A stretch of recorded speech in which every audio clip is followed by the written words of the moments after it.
Brace God. ஒரு குட்டி story பார்க்கலாமா? ஒரு மேங்கோ ட்ரீ இருக்குங்க. அந்த மேங்கோ ட்ரீ நமக்கு என்ன கொடுக்குது?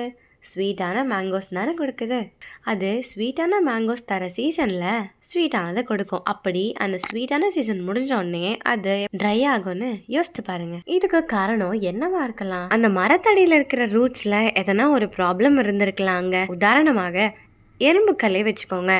அது அப்படியே சாப்பிட்டு மரத்தினுடைய உயிரையே அது போக வச்சிரும். அதாவது அந்த வேர்லேருந்து அந்த மரத்தை சாய்க்க கூட வச்சிருங்க. ஒருத்தவங்களுடைய ஸ்வீட்டஸ்டான மூமெண்ட்டை நாம கெடுக்கிறோம்னா அதுவும் ஒரு பாவம் தாங்க. இந்த எறும்பு எப்படியாக அடியில போயிட்டு அந்த மரத்தையே, அந்த மரத்துடைய உயிரையே சாய்த்து போட்டுச்சோ, நம்முடைய வாழ்க்கையிலேயே தெரிஞ்சிருக்கிறவங்க தெரியாம நமக்கு செய்வினைகள், கட்டுகள், வன்கண், பொறாமை, எரிச்சல்கள் எல்லாமே இருக்குங்க. ஆனா ஆண்டவராகிய இயேசு கிறிஸ்து அதிலிருந்து நம்மை காப்பார். அது மட்டும் இல்லாம நமக்கு விரோதமாக எழும்பின மனிதனையும் ஆண்டவர் நிச்சயமாக மன்னிப்பார். சங்கீதக்காரனாகிய தாவீது 32வது அதிகாரத்துல இப்படியாக சொல்லியிருக்கிறாருங்க.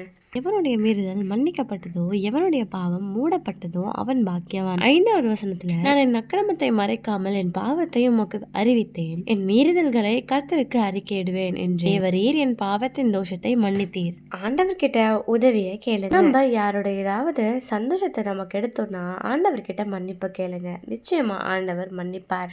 ஆண்டவர் எப்பொழுதுமே மன்னிக்கிறதுல சிறந்த தேவனா இருக்கிறாரு. கண்டிப்பா உங்களையும் மன்னிக்க வல்லவர். God bless you.